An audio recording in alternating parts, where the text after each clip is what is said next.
All right. With me today on The Final Word is a man who's been playing professional cricket for over 15 years now. A bit of a journeyman, a veteran as well these days. Well, at the moment, I should say, preparing for another campaign with the Birmingham Phoenix in the 100. He's played 255 T20s now to go with 86 first-class games, 87 one-day games. Of course, it's the man with a million tricks, Benny Howell. Hello, how are you? I'm good. I'm very good. Thanks. How are you? Very well, thank you. I mentioned that you're about to start again in the 100 with the Phoenix, which is how we've been able to get you to join us today. You're actually an interview we've been meaning to do for years, but it's worked out well around the start of this new tournament.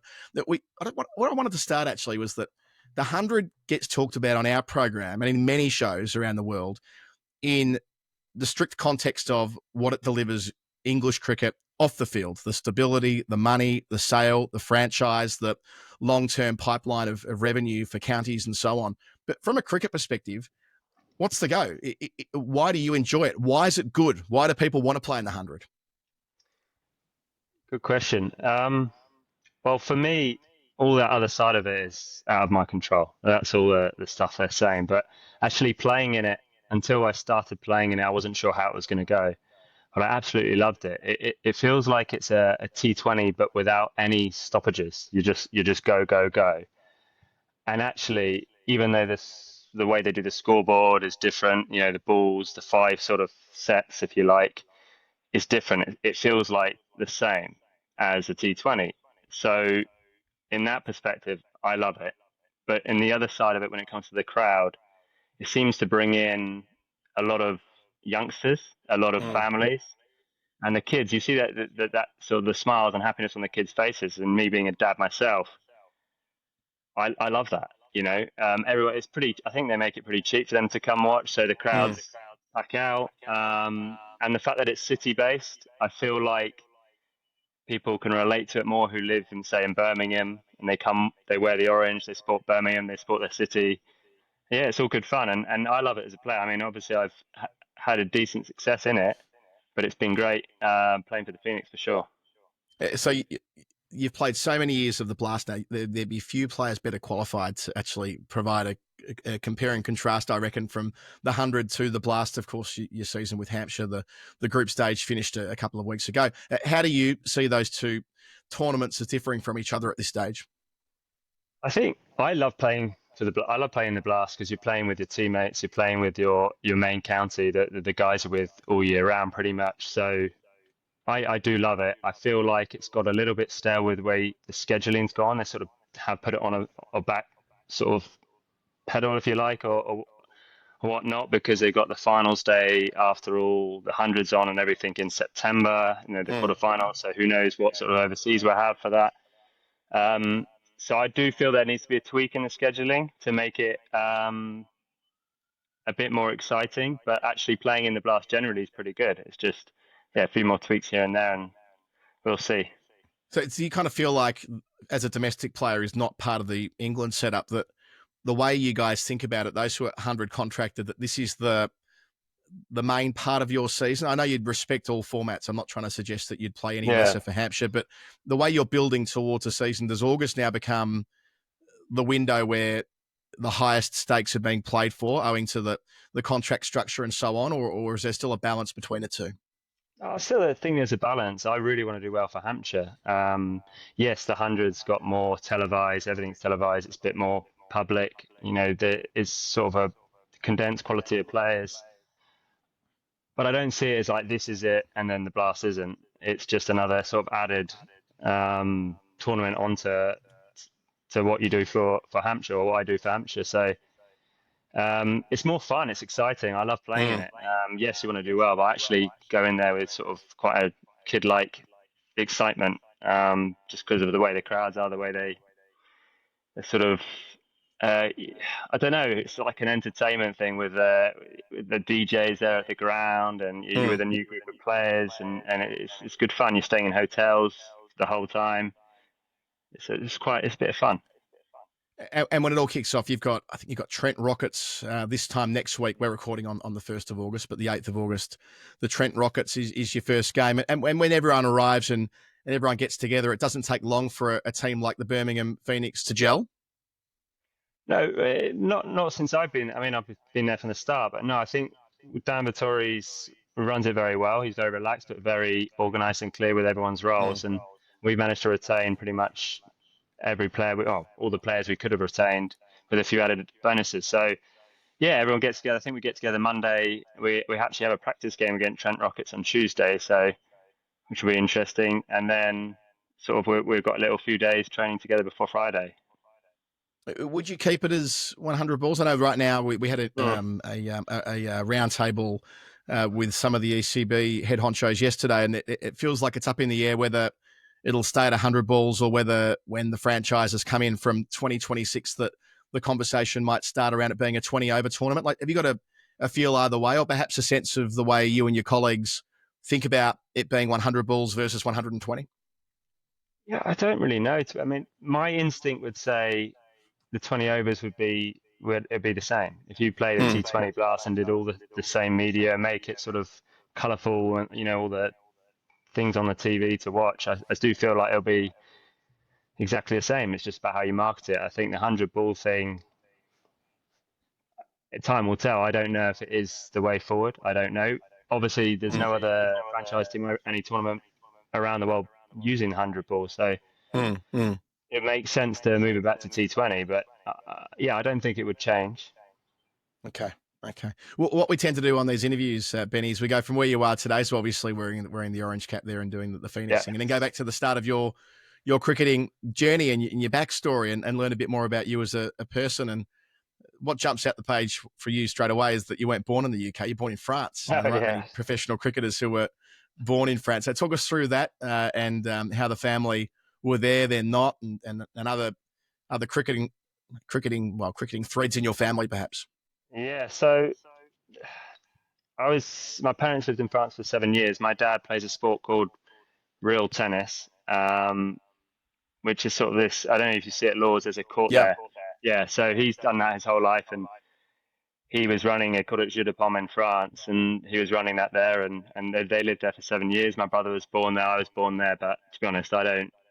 I left when I was 2, so I don't Okay. remember much about that. We moved to England. My I grew up in near Reading. I went to a school called Oratory, where my dad ran the real tennis court. There was a court there, All right. and so we lived on the school grounds, which is the best ever because I was just outdoors playing all sports, racket sports, cricket, rugby, football, all of it. And I had an older brother to compete with, so that sort of helped me.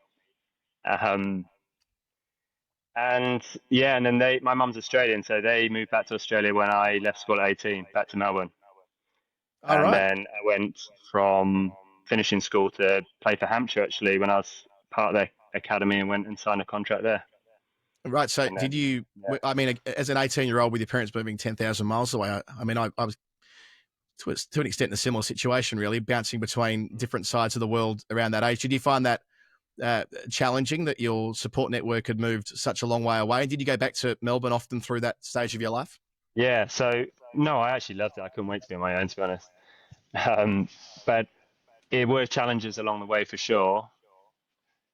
Um, but yeah, I played club cricket in Australia. So I went to Perth for 2 years. Hampshire had a link with Paul Terry when he had his academy there in Perth. So I went there for each winter. And then after that, I played grade cricket in Melbourne in the winter for the next 5 years or 6 years or so until I settled down and had kids and couldn't travel anymore. Who did you play your club cricket with in Melbourne? In Melbourne, I started with who was my first Camberwell for 2 years. Oh, yeah.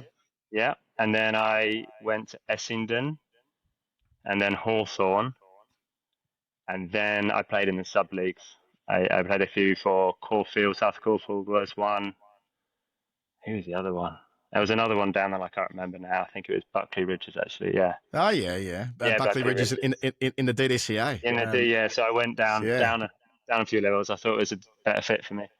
I'm sure those in the DDCA listening, which was my home league as a little kid, would think that it's better than the subbies and just as good as Premier Cricket. Tends to be the way. Yeah, Right. So, okay. So when I mentioned you are a journeyman, I mean, you really do meet every yeah, criteria, having travelled each winter and having been around the world and that type of thing. Just to come back to real tennis for a sec, is your brother he was a gun, right? Didn't he like win major Mm, tournaments and one of the highest yeah, ranked players in the country? he still is. Yeah. So my dad, when he before he finished retiring, I think he was number one in the world for a period of time. I mean, there's not loads of people who play it, but it's pretty impressive to watch. Hmm. And then he obviously got too old, and he does his coaching, and they make the balls in the pro shop there, these little unique, real tennis clubs. But my brother, yeah, he's number three in the world at the minute. So I seem good thing now we get good streaming. I'm able to watch him on stream when he plays. He lives in America right now, but he plays tournaments around the world. Like, well, when I say around the world, England, Australia, America, and France are the four countries you have it. And so here, he's a gun. Yeah, he is a gun. But he actually played professional golf before this, and he didn't quite make it in that. I think it took too much toll on him, so he went to real tennis because he was always good at it through my dad and everything growing up. So yeah, that's what he does. He still does What, it. yeah, what a fun family, Yeah, sporting family. Do you any good yourself, real tennis? I haven't played for a while actually. I used to compete in tournaments at school, but Hmm. yeah, I haven't competed for a while. But it Yeah, is good fun. It's a bit addictive to play once you get into it. Yeah. just thinking on my feet here. Like a lot of players who have a couple of passports or access to a couple of passports end up towards the end of their professional career exploring what might be possible in other countries to play international cricket. The Italy story recently is quite a prominent one. Has the France thing ever been attractive to you? I know they're not No. as high profile as some of the associate nations, but theoretically speaking, you could play in ICC qualifiers immediately for France, given you were born there. Yeah. Ironically, I got a message from a Sri Lankan player I played with in the T10, and he said that he has a coach's coach or involved with France cricket and asked if I'll be available. But obviously, I haven't really looked too much into it yet. But maybe down the line. I'm You not sure. should.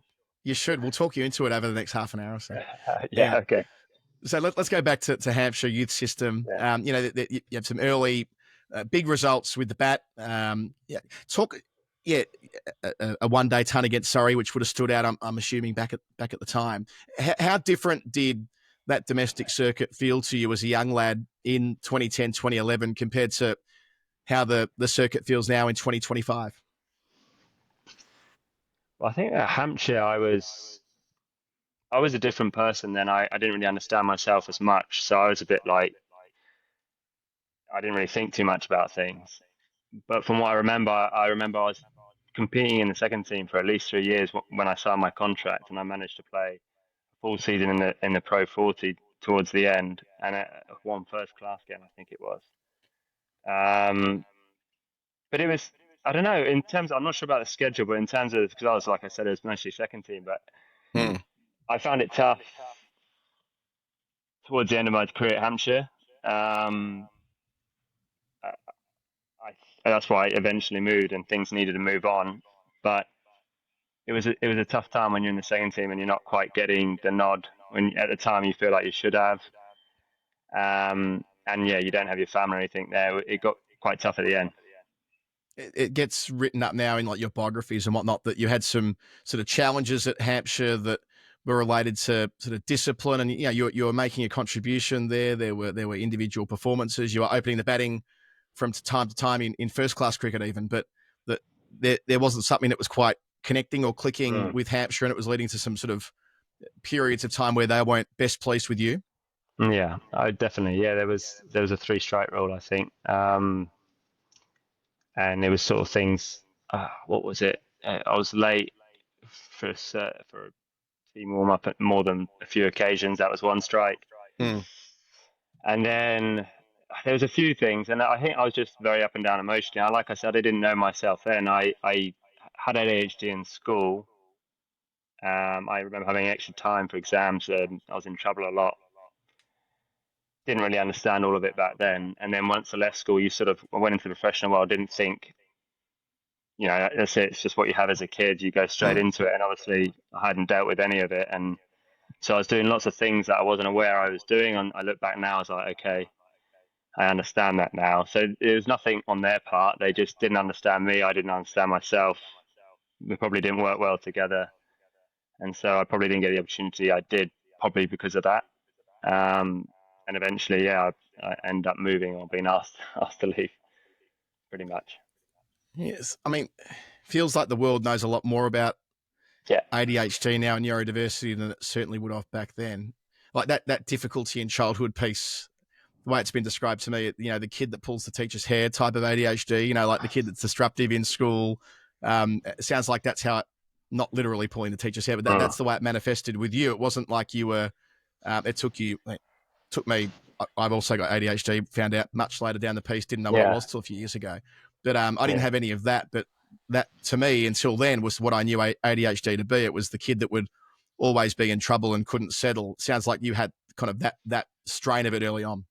Yeah, in school I did as a kid. So I was very active, very much. I couldn't sit still to things that I didn't want to sit still to.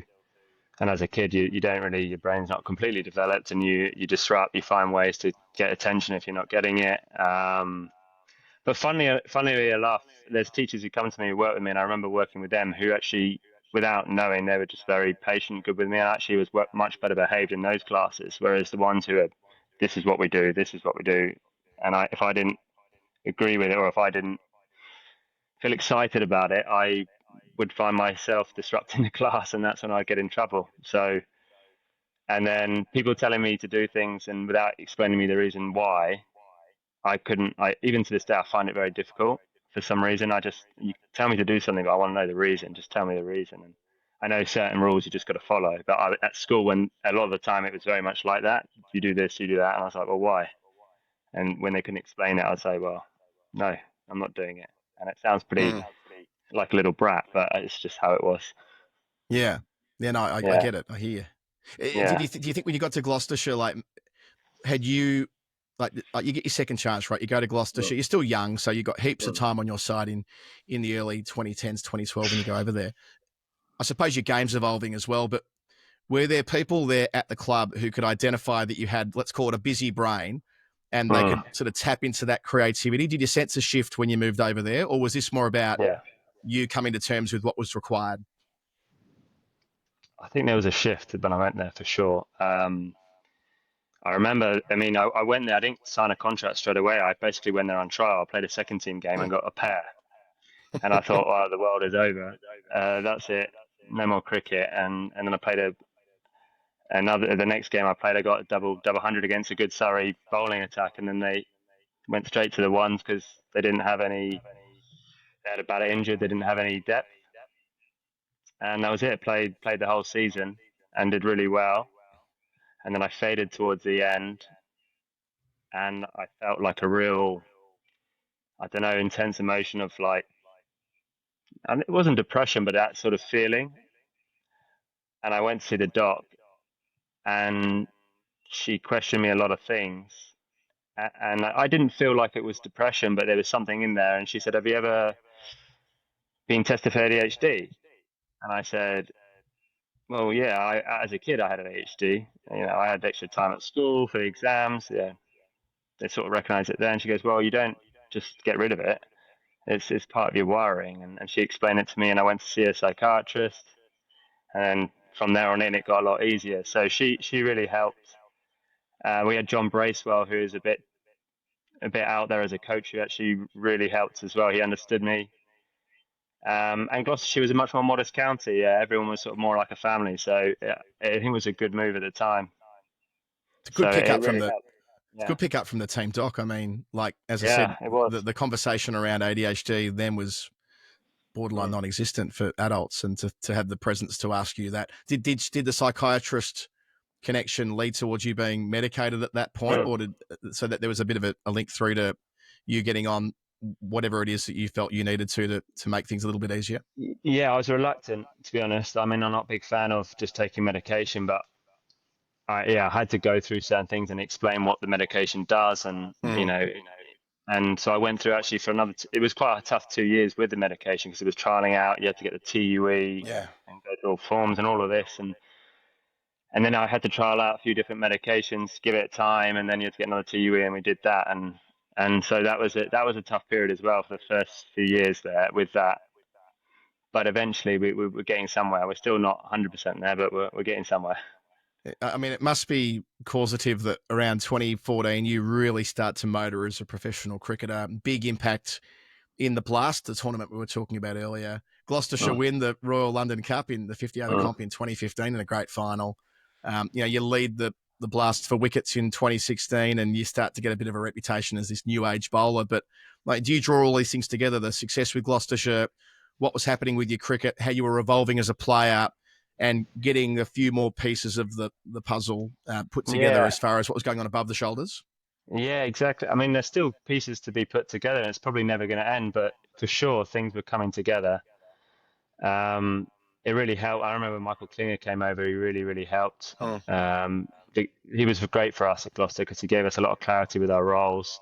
He saw what people could do, and he backed you. And that allowed the freedom for me to do and trial out all the sort of variations that was. To be honest, back then, I remember 2015, 2016, I didn't really have any variations apart from the knuckleball. I remember playing baseball in Melbourne, one of the years on the Sunday. And I just thought pitches was the main pitch was the knuckleball. And I didn't realize it until now that it was a rare pitch. But I remember wanting to pitch it in the club league. And I thought, well, why can't I try and bring it into cricket? Probably someone had done it before, but I just thought I'm going to try and bowl it. And luckily it just felt very natural to me. And so I brought it in and to my bowling instead of just bowling cutters and seamers, and that seemed to really come out well, and that probably helped me get a lot of wickets with guys trying to take me on being a little medium pacer, and it sort of that probably kick-started then. Yeah, and what a great, reputational thing as well, going from being an opening batter to a guy who, what was the branding? The man with 50 slower balls or whatever it Oh was at the yeah, I time. think I I mean, exaggerated into it. I got about 50 as a joke, and then it went bang, and everyone's like, "What is this guy saying?" No. I think it sounds like there probably is a through line even from that to the hyperactivity part of the ADHD, right, which Yeah, you've described before, that, you're never satisfied, you're tinkering, no, tweaking, and that constantly. showed itself in your cricket through like, well, if I could do that, then why don't I do that and that? And Mm. let's, put the potion together and see what Yeah, comes out the other end. So like where this earlier in your career at Hampshire was a bit of a handbrake, now at Gloucestershire as a bowler, changing discipline from bat to ball, primary discipline at least, it really played in your favour. And I don't know, there's a bit of a cliche about ADHD that people describe it as their superpower. I'm often guilty of saying that, but maybe this yeah, became your yeah, superpower as a bowler. yeah, absolutely. I mean, it's a blessing and a curse, ADHD. It really is. It's sort of, if you can manage it and find ways to strategize and deal with the challenges that come up, then you can really thrive for sure. But so thinking outside the box and being like, having that creative mindset can really help. Absolutely. The challenges with me anyway is that I can get too excited and then I need to try this ball and that ball, and then everything's all in a bit of a muddle, and I sometimes go out there like, oh shit, what ball do I use here? Like, Mm, so I've mm. got to like find a constraint. Even now, I've got to find a constraint because I'm still tinkering now. I've gone back to a short run up to try and involve spin because I was fed up of people calling me a media placer who just has slow balls, and I hated it. And so I've just done that, and now I'm like, now I'm processing. Okay, what have I done well in the past? So now I'm sort of tinkering with long run up. Maybe I do some short from spin, and we'll see. But like I say, I've got to make sure I'm clear and have clarity with all the options that are coming into my head. So that's the challenge. So I've got to make sure Yeah. I have a sort of constraint on me. Yeah, I find when people don't understand it, I go, it's a dysregulation of attention. So you become hyper fixated on some things, and it sounds like you've got the ability to do that. And then due Yeah. to the fast motor, you become impatient, or you find it difficult to focus on other things, and that can become a real problem. But if you can Mm. harness it, like you're saying, and make sure that the attention is regulated as much as it needs to be to get through your four overs most of the time, Mm. then you're in good nick. Absolutely. I mean, the key for me is to get out my head when I'm actually on the pitch and just get in the flow of the battle. And I haven't done that all the time. Sometimes I am in my head, like any sportsman. But the key is to make sure I do my work beforehand, to then allow the freedom to play the game situation in front of me. There's another side to it, like the ugly side to it's the rejection bit for most people anyway, where RSD, I never quite know what it stands for, Yeah. but I know the first word is rejection, where, dealing with criticism poorly, finding it difficult to understand when things aren't going well, mean, that's the lot in life of a cricketer, isn't it? I mean, cricket most of the Yeah. time is fucking difficult. Most of the time, Oh, cricket doesn't work out the way you want it to. Most of the time, you've had a bad day. Well, there's more bad days than good days, right? I mean, it's hard to it's tot it up any other way. So, how have you found like managing the internal rejection process and the invalidation, or maybe feeling invalidated by what's going on the field, and trying to not let that sort of define you as a human being when things are tough? yeah, I find it tough. That's the biggest challenge for me, I think, when it comes to the cricket side. Um, it's after a game, we're playing, say, in the Blast, you have a night game, you don't have a good game. I mean, the last game at the Blast, I played Essex, and things didn't go at all well, and it's probably the worst I felt. And I've never had a feeling where, well, I couldn't remember the last time I had that feeling after the game where I was like, I intensified it more than it actually was, but I felt like I'm done. I'm not good enough anymore. That's it. And I didn't have another game to refocus on. Normally you do in the Blast, so you can sort of feel that emotion, sort of prepare for the next game, and that gets me out of it. But I didn't have a game, so it took me. It could be a good 10 days to sort of completely get over it. Maybe not now. I'm not completely over it, but most of it is. But that was really tough. I don't know. It's hard to explain. It's just like an intense emotion. I know it's only a game, but like I guess you get that feeling of you're not good enough. You're not worthy. Whatever. All of those sort of things do come up. And it's only a game of cricket, but it is just how I feel, how I can feel after a game, and it can be tough. Yeah, I'm so jealous of those guys who nick off for nothing and they're fine like Oh, an hour later. I'm like, I just wish I was them. oh, And I never will be. And I'm sure it sounds like yeah, it's the same for you, that it becomes a yeah, proxy as to like, if you do well, you're a good person. If you do poorly, you're a bad person, which is yeah. totally irrational and Oh, totally yeah, bonkers, right? But once you're yeah. in that horrible vortex, even bowling it, I wonder what happens when you bowl a pour over and go down the fine leg or whatever it is. Like Oh, you've got about 3 minutes to get your shit together, right? Like yeah, that's a very difficult hurdle to clear when you're so busy at the front of your head. yeah. That's a real challenge. I try and the way I strategize or try and deal with that is I accept that I'm pissed off, right? But I've also got 10 other guys on my side who are trying to win the game, and I've got to go and field. So I have to almost refocus into, right, I'm going to be the best fielder here in Mm. this next over if I know I'm going to come on another over to bowl, because otherwise I'm just going to think about the whole last over and I just be like loaded. It's the only way I can sort of get out of it is really completely focus on something else to try and be good at. And if I don't have that focus, then I will. It's so hard to get out your head when you're feeling that. I don't know, that feeling of failure. Yeah. Yeah, I've been thinking heaps about this in the last year or so, about young cricketers coming into dressing rooms who are neurodivergent. Maybe they know, maybe they don't. Doesn't really matter, but they Yeah, are.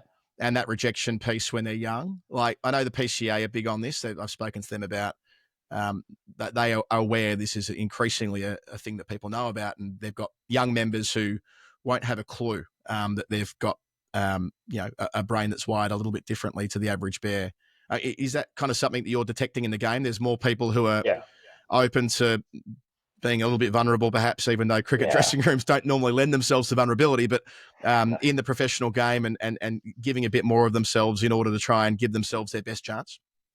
Well, the dressing rooms now are way more open than they used to be, way more open, which is great. There probably still is a room for improvement, but I'm out on the fence with the old school way and this new school way, because I do think there is a allowance for behaviour that still is not tolerable. So yes, people have certain wirings and behaviours. However, it's not about letting them just do whatever they want. It's about finding ways to work with them and strategize and still making them understand what's right and what's wrong, especially the younger guys who may have a different wiring.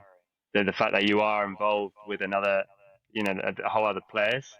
And I know, as I've worked on myself for a whole lot of years with this, that we have the ability to understand compassion for other people. So getting out of your own head by thinking about other people is also important. So Mm. I still want to see someone who's tough minded, the old school. You've got to be tough, but it's all got to be understanding for the type of person. So it's a hard balance and it's hard to find. But in terms of dressing rooms, I think the compassion is very important. It doesn't Mm. mean they're allowed to do what they want, but the compassion in terms of the understanding of what is actually going on can actually help them thrive in a way.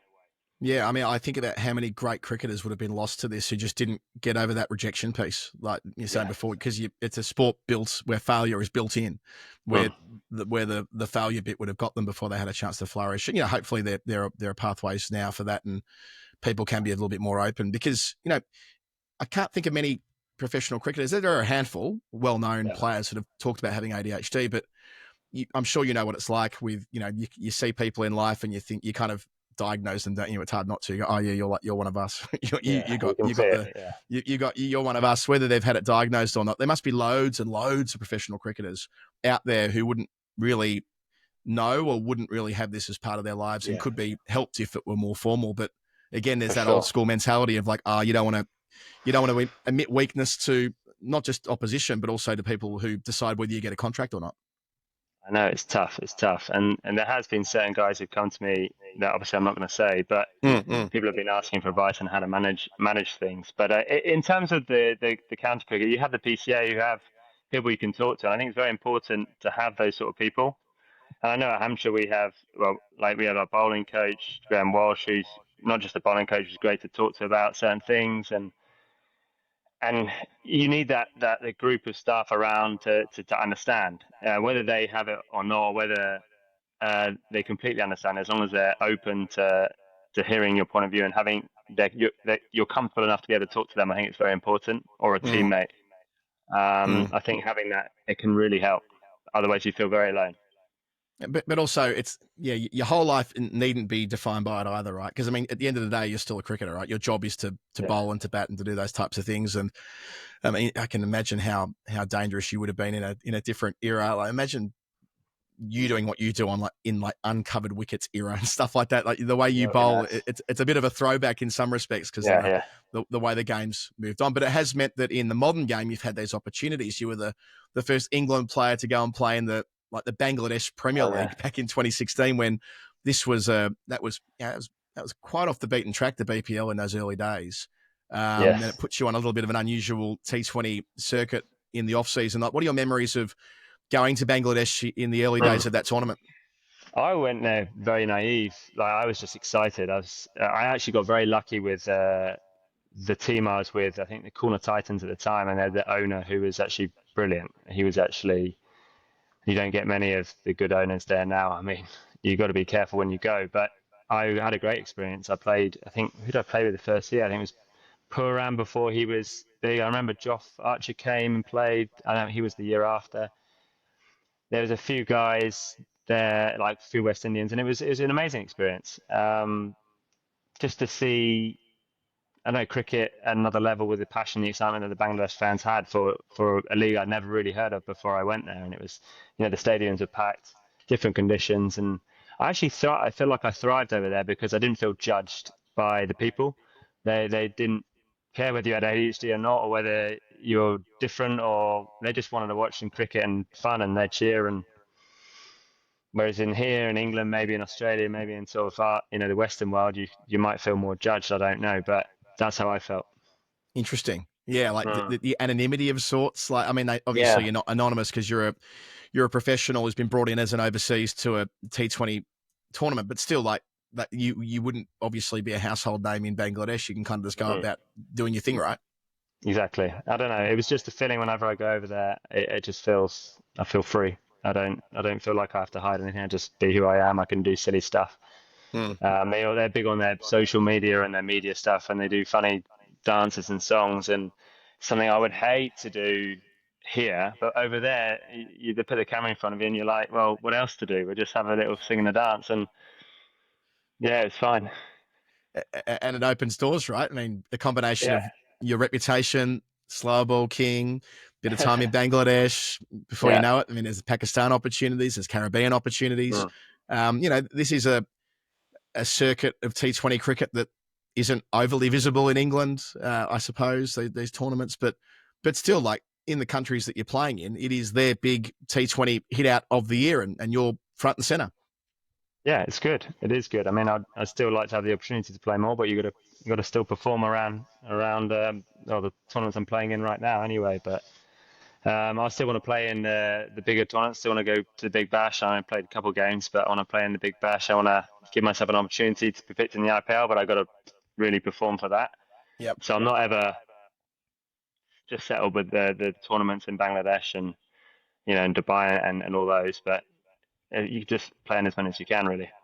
Interesting you mentioned the IPL. Like, you're the kind of player that sort of does get picked up in the IPL and have had a season with Punjab, of Yeah, course, but didn't get the opportunities that you would have loved, I'm sure. And I mean, how do you look back on your sort of brief stay in the IPL? And have you thought much yeah, about what you might need to do at 36? Not to yeah, say that's a limit. Of course, a lot yeah, of yeah, yeah. older players in the IPL are in their late 30s, but what you would need to do at this juncture to be attractive in an auction Yeah. in the future? Yeah, so the time in IPL was, I mean, the first few weeks are great. It was just you're part of the IPL. Hmm. But it got really tough after 3 weeks because we had a COVID protocol with traveling to the game, traveling to the training, and just back to the hotel, and we're stuck inside. They're very strict with us. So and when you're not playing it, so it took its toll.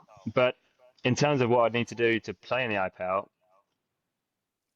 I would need to do more than what I'm doing, obviously. So with batting, I would need to score more consistently, become a real, rather than someone who can hit the ball, win a game here and there. I want to be someone who can really take the game away, and Hmm. I've got to show that. So at the end of the day, numbers are the ones that talk. So I've got to make sure I do that, and then I've got to keep doing with what I'm doing with the ball, and maybe. Well, that's what I think is maybe experiment with some spin stuff as well, and be Hmm. successful with it. But that's still yet to be done. So I'd love I that. think That'd that'd be be good. proper early. That'd be early 20th century stuff, like doing long run, short run, all the different varieties, trying to turn the ball both ways or cut the ball both ways, back of the hand, knuckleballs, you name it. Mm. Then having the ability to bat in different parts in the order. It's a bit of a throwback to a bygone era, but one that could Yeah. really suit you as you get towards the end of your career. And of course, that lockdown time and the COVID time, everyone's got their own story. Hmm. You did some interviews around then talking about how you started writing and started expressing yourself in that form. I mean, how did everyone had their own experience, but how did you find that period where we kind of just paused for a season in 2020? I know Yeah. there was some cricket at the end, but it wasn't overly meaningful cricket. Like, how do you look back on that 5 years later? Well, you talk about like keep experiment before you said about COVID year and my experience. You were saying about me being 36 and but potentially being someone that beats different parts of the order. Well, that actually keeps me young. So Hmm. as long as my body stays fit and healthy and I look after myself, like in terms of my mentality, I feel like I go on for 20 years. I mean, body wise, maybe not, but that will keep me going. That sort of mentality of experimenting and everything. But in terms of my COVID year, the experience it was actually decent to be honest because it was two parts. I injured my hamstring in September. I tore it off the bone. I was diving for a catch against Surrey at the Oval and I tore it off the bone. I was out for 13 months or so. So the COVID year came and I sort of was a blessing in disguise that it came for me for cricket wise because I didn't miss much cricket, even though I was going to miss it with my Hmm. leg, with my hamstring. So my COVID time was spent rehabbing and looking after. Well, my wife still worked online, so I had a 2.5-year-old son at the time. And luckily in England, the weather in April or May was amazing. So Hmm. every day we used to go out. There's a golf course nearby, walking distance. We used to just take a cricket bat and ball and a tennis racket and tennis ball and just go walk around the golf course and hit balls with him all day. So I had like a good month or two with him. So in terms of that, that was great. And then in the backyard, we had a big net where I just work on different balls and just bowling into a net just non-stop. And that's where I actually started trying to bowl the spin and leg spin and everything. And that's where it started. I started tweaking, go, well, what if I do this over and over again? Maybe I can do this. Love And it. I'm close. Yeah. Yeah. Yeah. It's interesting how, that period, that hitting pause, a couple of guys I've interviewed have said similar things of like just by stopping, it's helped extend their careers and help change their careers for the better. Not to say Mm. that anyone celebrates a global pandemic and No, no, put it no. all put to one side, of course, for that, but just from the prism Yeah. of cricket. Yeah. And I guess that it isn't long after that you go back to your home club, right? The homecoming at Hampshire, and where you've been for the last few seasons now. I mean, how do you look at Hampshire Mark II, what it's like for you these days compared to how it was when you were the younger guy in the dressing room and were obviously going through difficulties as well? Yeah, it was different for sure. I mean, I was signed a white ball deal, and we stayed in Bristol, so we still live in Bristol. So I sort of did the trek to Hampshire. There's a few of the same faces there: Vincey, Dawson, Woody, Chris Wood. Yeah, I think you get on to. But apart from that, everyone was like different. They were new and young and everything, and I was the older guy rather than being the young guy with the older guys back then. So I had a bit more of a responsibility. I had guys coming to me, asking me questions, and they would say, okay, this is different. But then again, there was the same vibe. Nothing much had changed around the ground in terms of facilities. It was all still there. Jimmy Adams was a batting coach instead of a teammate, so he was there. Yeah, Giles White, who's the director of cricket, who was the coach when I was back there. So it was like a blend between old and new. But the first year was quite frustrating because I injured my calf. It was a bit of a, I don't know, it was nothing really happened. Like, I don't know, with age or whatever, your calf start going. But I was out for the first 3/4 of the blast, which is what I was there for, which was pretty frustrating.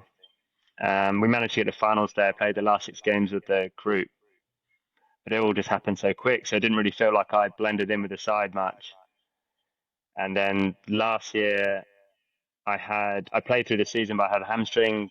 My old hamstring injury sort of came back a little bit, and so I played with an infection in the bone, which I had an operation at the end of last season. But it was painful because I was playing through that injury, so I didn't feel like I was really giving all of myself in a sense because my body wasn't quite there. I had the operation, and the not turning point, but it was a good feeling being part of the team. We went to Guyana for the Global Super League, and I managed to spend a good time with the squad there, and that was really good. Yeah, and this season's been all right. It's been decent. We're in the quarterfinals, so yeah, hopefully when September comes around, we can get to another finals there. Yeah, I mean, being part of that group that had that success in the blast in 2022, although not sort of physically, you didn't play in finals, though, did you? Or did you play? I can't remember anymore. 2022, and you won by a run. No, part of that I came the year after. Came the year after, right? Okay, so I'm a year out. And then the next year, Gloss won it when I left, so that was really good. So you kind of touched on it already about you want to play for a long time. I love it when cricketers say that. You're a long time retired, right? Like the squeeze the sponge, right? And you've got an interest in keeping on, and good on you for it. But have you through the journey so far had a bit of a sense of what you want to be doing in that post cricket time in your career, in your life? Of course, you're a family man and so on. But I'm assuming you'll have lots of different options at your disposal, like kind of zeroing in on what might bring out the best in you in decades after cricket. Well, look, we talked about the ADHD side and the understanding of it. I'm very passionate about that side, and since I opened up a little bit more during COVID year and wrote a few things that went out there, there's been a lot of people contact me about potentially becoming an ambassador for certain things and getting involved in helping youngsters come up who's dealing with sort of ADHD or certain mental sort of challenges, but they've got ability or they want to work hard, but they just find it hard dealing with their own brain. I'd love to get involved in things like that and do more. I don't know what that would consist of in terms of work, but I saw something I'd be passionate about. Yeah, and most admirable too. And in the meantime, let's get on this. I don't know. I should have probably prepared this before we started the interview, but where France are in ICC qualification terms. You can go passport shopping. You can work out who also could be eligible to play for the French team around the world and pull together a group of journeymen and try and make a T20 World Cup or something. Maybe we can make a documentary about it. I don't know. But don't rule it out. You shouldn't rule it out. But no, obviously in the short term, you've got a 100 campaign that kicks off again on the 8th of August against the Trent Rockets, and the campaign will run with all of your home games, of course, at Edgbaston. Benny Howe, thank you so much for not only joining us today, but being so open and such a great advocate in the neurodiversity space. And yes, long may your career continue, and the very best for the rest of 2025. No, I appreciate it. Thank you.